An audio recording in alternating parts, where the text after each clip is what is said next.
നമസ്തേ പ്രിയമുള്ളവരെ, നമ്മളിന്ന് ഒരു യാത്രയിലാണ്. ചരിത്രഭൂമിയിലൂടെയുള്ള യാത്ര, ഓണാട്ടുകരയുടെ ഹൃദയത്തിലൂടെയുള്ള ഒരു യാത്ര. ആ ഓണാട്ടുകരയുടെ ഭൂതകാലവും വർത്തമാനകാലവും നമ്മൾ അറിഞ്ഞിരിക്കേണ്ട ഒന്നാണ്. തീർച്ചയായിട്ടും പുതിയ തലമുറയ്ക്ക് ഈ അറിവുകൾ വളരെ പ്രയോജനകരമാകും എന്നാണ് എൻ്റെ വിശ്വാസം.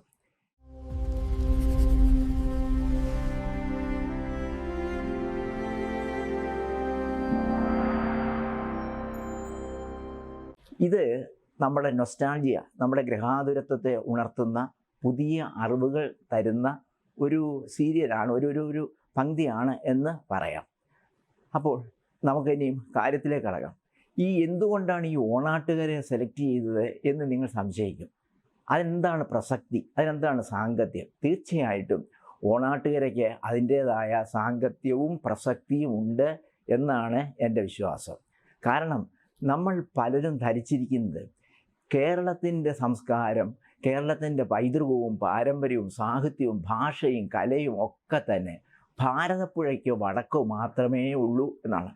ഇതിനകത്തൊരു ഭാഗികമായ സത്യമുണ്ട്. ഇപ്പോൾ എഴുത്തച്ഛനോ ചെറുശ്ശേരിയോ അല്ലെങ്കിൽ കുഞ്ചൻ നമ്പ്യാരോ ഉണ്ണായി വാര്യരോ ഒക്കെ തന്നെ ഭാരതപ്പുഴയ്ക്ക് വടക്കുള്ളവരാണ്. പക്ഷേ നമ്മൾ ഒട്ടും മോശക്കാരല്ല.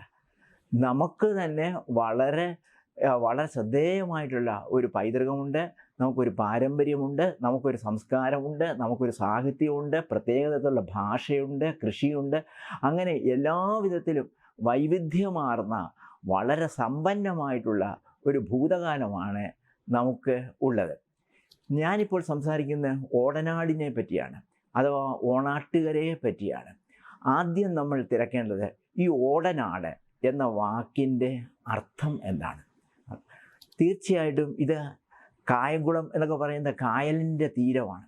കായൽ തീരമാണ് കായംകുളം എന്ന് പറയുന്നത്. ഈ കായംകുളത്തിൻ്റെ പ്രത്യേകത തന്നെ കായലാണ്. അപ്പോൾ അവിടെ ധാരാളം ഓടി വള്ളങ്ങളുണ്ട്. അപ്പോൾ ഓടി വള്ളങ്ങളുടെ നാടാണ് ഓടനാട് എന്നോ അല്ലെങ്കിൽ ഓടൽ മുളകൾ, ഇല്ലിമുളകൾ എന്നോ ചില്ലിമുളകൾ എന്നോ മറ്റു രീതിയിലും പറയാൻ കല്ലൻ മുളകൾ എന്നൊക്കെ തന്നെ പറയാവുന്ന ഒരുപാട് ഈ വൃക്ഷങ്ങൾ, ഒരുപാട് മുളകളുടെ നാട്, അങ്ങനെ ഓടൽ മുളകളുടെ നാടാണ് ഓടനാടായതെന്ന് പറയാറുണ്ട്. ഇനി അതൊന്നുമല്ല, എന്നും ഓണം പോലെ സമൃദ്ധമായ നാടാണ് ഓടനാട് എന്നും പറയാറുണ്ട്. ആ ഓടനാട്ടിൽ നിന്ന് ഉരുത്തിരിഞ്ഞു വന്ന ഒന്നാണ് ഓണാട്ടുകര എന്ന പദപ്രയോഗം. ഇപ്പോൾ പഴയ കാലത്തെ കൃതികൾ, ഇപ്പോൾ ഉണ്ണുനീൻ്റെ സന്ദേശം പോലെ അല്ലെങ്കിൽ മറ്റ് മണിപ്രമാണ കൃതികൾ പോലെ, ശിവവിലാസം പോലെ, അല്ലെങ്കിൽ കണ്ടിയൂർ മറ്റം പടപ്പാട്ട് പോലെയുള്ള കൃതികൾ നമ്മൾ പരിശോധിച്ചാൽ ഒരുപാട് ഓണാട്ടുകരയല്ല ഓടനാട് പങ്ക്തികൾ കാണാൻ സാധിക്കും, ഓടനാട് പ്രയോഗങ്ങൾ കാണാൻ സാധിക്കും. പക്ഷേ ഓണാട്ടുകര ആരംഭിക്കുന്നത് എനിക്ക് തോന്നുന്നു കുഞ്ചൻ നമ്പ്യാർക്ക് ശേഷമാണ് എന്ന് തോന്നുന്നു.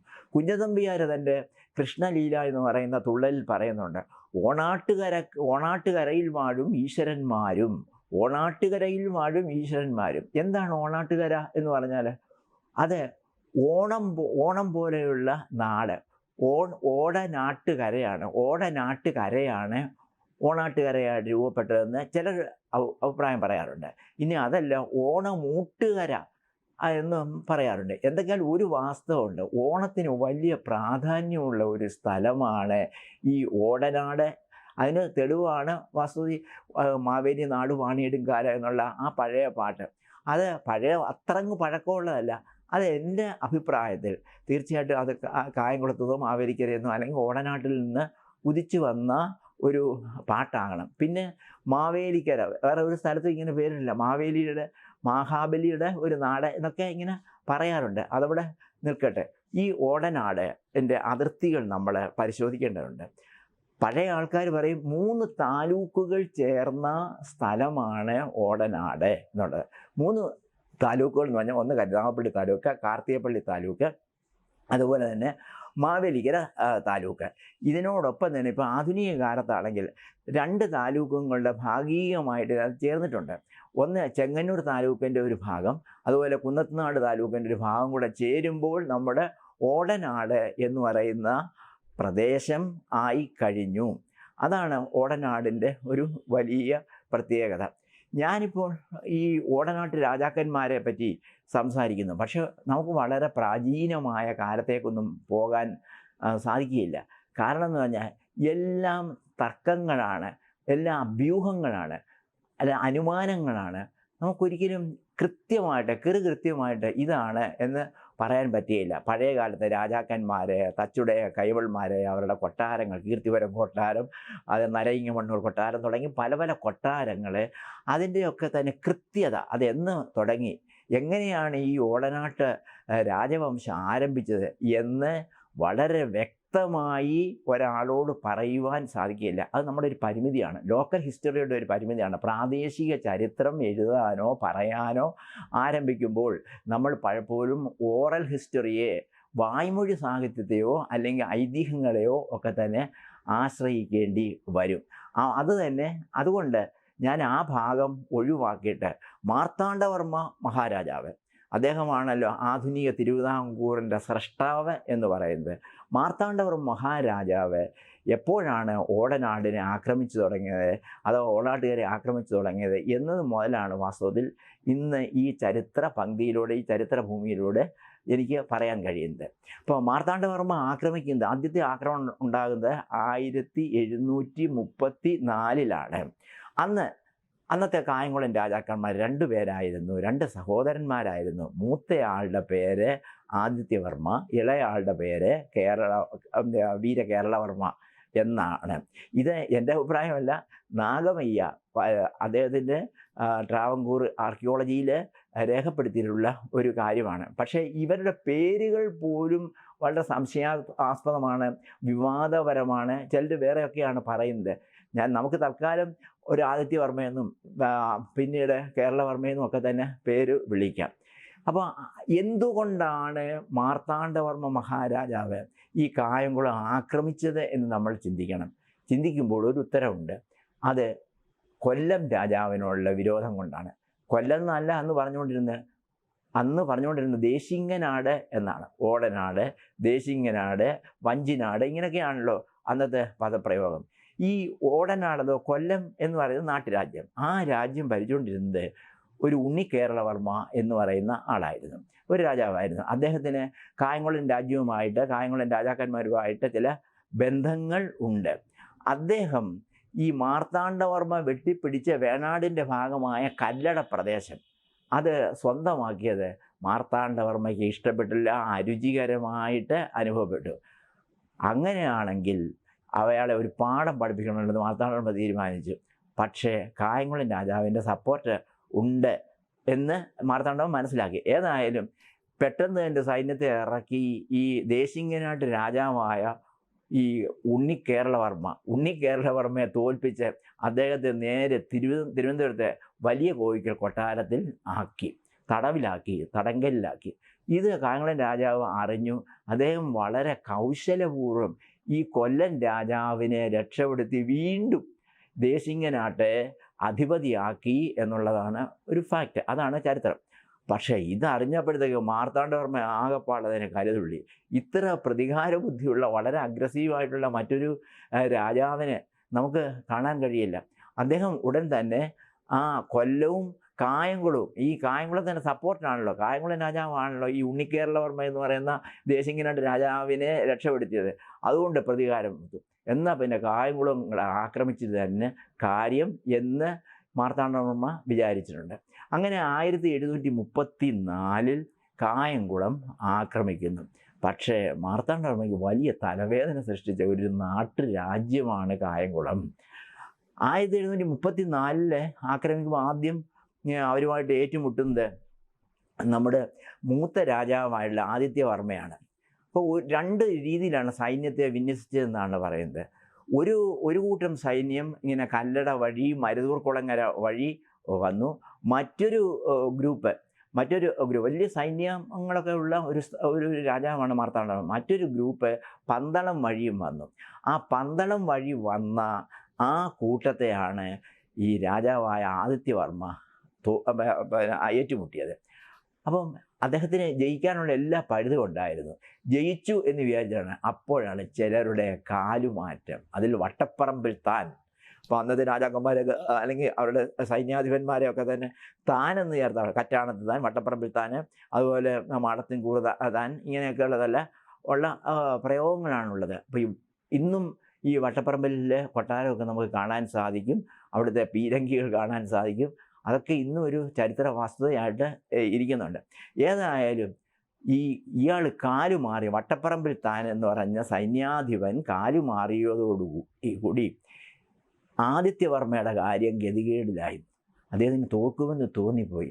അദ്ദേഹം അശ്വാരൂഢനായിട്ട് ഒരു കുതിരപ്പുറത്ത് കയറി നേരെ വന്നത് മങ്കുഴി പ്രദേശത്താണ്. തെക്കേ മങ്കുഴി, നമ്മുടെ കായംകുളത്തു നിന്ന് ഒരു 4-5 കിലോമീറ്റർ കിഴക്കായിട്ട് വന്ന് മൂന്നാംകുറ്റി എന്ന് പറയും.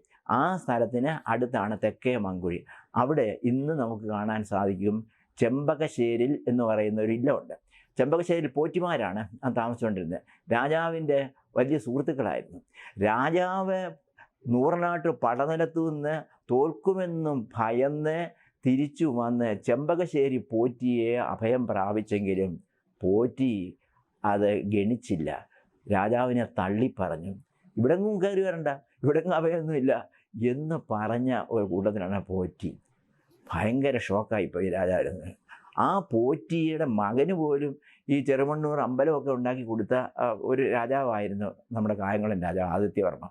അപ്പോൾ അദ്ദേഹം പോറ്റിയെ ശപിച്ചിട്ട് ആ കുതിരപ്പുറത്ത് തന്നെ കയറി അദ്ദേഹം തിരിച്ച് കായംകുളത്തോട്ടോ മറ്റോ പോകാനുള്ള ഒരു തിരക്കിൽ പെട്ടെന്ന് ശത്രുക്കൾ വളഞ്ഞ് അദ്ദേഹത്തെ വെട്ടുകയാണ് ചെയ്യുന്നത്. തോക്കെടുത്ത് വെടിവെച്ചു എന്നും പറയാറുണ്ട്.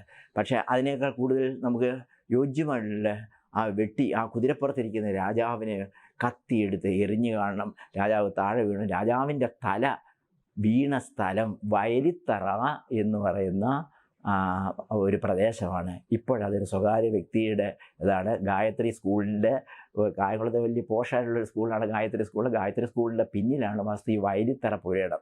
അവിടെയാണ് രാജാവിൻ്റെ ഡെഡ് ബോഡി, രാജാവിൻ്റെ ശരീരം രക്തകലുഷിതമായിട്ട് വീണത് എന്ന് പറയുന്നു. പ്രതികാരം തീർന്നില്ല. കുതിര വീണ്ടും, രാജാവ് പുറത്തുണ്ടെന്ന് വിചാരിച്ചായിരിക്കും, കുതിര വീണ്ടും ഓടുകയാണ്. ഓടുമ്പോഴത്തേക്ക് ആ കുതിരയെ വെട്ടുകയാണ് ശത്രുക്കൾ. ആ കുതിരയുടെ തല ചെന്ന് വീഴുന്ന ചിറായിൽക്കാവ് എന്ന് പറയുന്ന സ്ഥലത്താണ്. ഇന്നും നമുക്ക് കാണാൻ സാധിക്കും. ആ ചിറായിൽക്കാവ് കാണാൻ സാധിക്കും. അവിടെ ഒരു കുരിയാല, അവിടെ ഒരു ചെറിയ ക്ഷേത്രമുണ്ട്, വിളക്ക് കത്തിക്കുന്നുണ്ട്.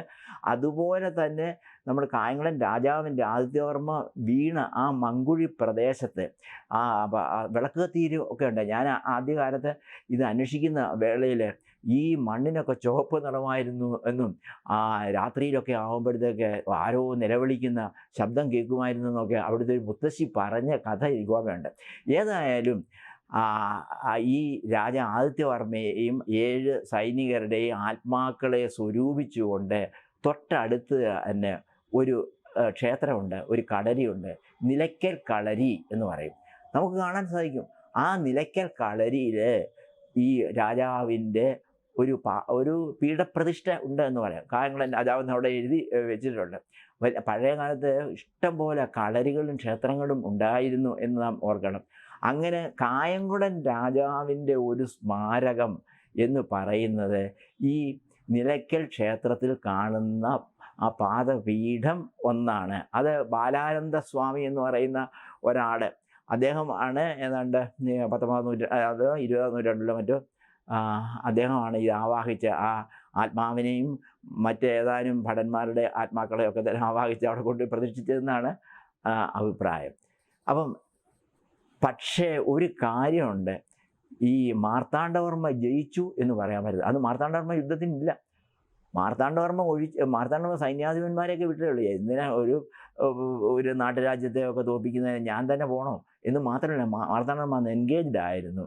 അദ്ദേഹം കുളച്ചൽ വാറുമായിട്ട് ബന്ധപ്പെട്ട് നിൽക്കുന്ന ഒരു കാലമായിരുന്നു. അതുകൊണ്ട് രാമയ്യനെ പോലെയും അതുപോലെ തന്നെ തമിഴ്നാട്ടിലെ കുറേ സുന്ദരപാണ്ഡ്യൻ തുടങ്ങിയ ആൾക്കാരുടെ നേതൃത്വത്തിലാണ് ഈ സൈന്യങ്ങളെയൊക്കെ വിട്ടത്. പക്ഷേ ഇവർ ജയിച്ചു എന്ന് വിചാരിച്ചെങ്കിലും തോറ്റുപോയി. വേണാട് അധിപർ, അതായത് മാർത്താണ്ഡവർമ്മയുടെ സൈന്യം തോറ്റുപോയി.